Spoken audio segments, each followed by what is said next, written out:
தமிழ்நாடு சட்டமன்ற பொதுத் தேர்தல் 2026 அனைத்து இந்திய அண்ணா திராவிட முன்னேற்றக் கழகத்தின் தலைமையிலான தேசிய ஜனநாயக கூட்டணியில் பாரதிய ஜனதா கட்சிக்கு ஒதுக்கப்பட்ட 27 சட்டமன்ற தொகுதிகள் இன்று வெளியிடப்பட்டுள்ளது.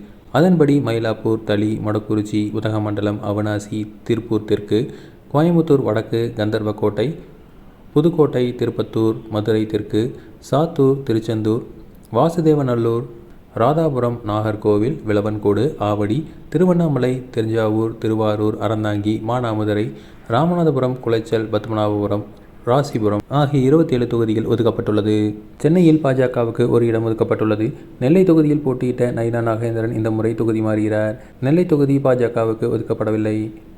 வானதி சீனிவாசன் போட்டியிட்ட கோவை தெற்கு பாஜகவுக்கு ஒதுக்கப்படவில்லை. மேலும் காங்கிரஸ் கட்சியிலிருந்து விலகி அதிருப்தியில் இருந்த விளவன்கோடு எம்எல்ஏ விஜயதாரணிக்கு இந்த முறை பாஜகவில் சீட் கொடுக்க திட்டமிடப்பட்டுள்ளது. பிஜேபி அதிமுகவிடம் விளவன்கோடு தொகுதியை கேட்டு பெற்றுள்ளது.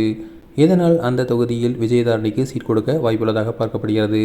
தலைவர் போட்டியிடுவார் என எதிர்பார்க்கப்படும் பெரம்பூர் தொகுதி பாமகவுக்கு ஒதுக்கப்பட்டுள்ளது.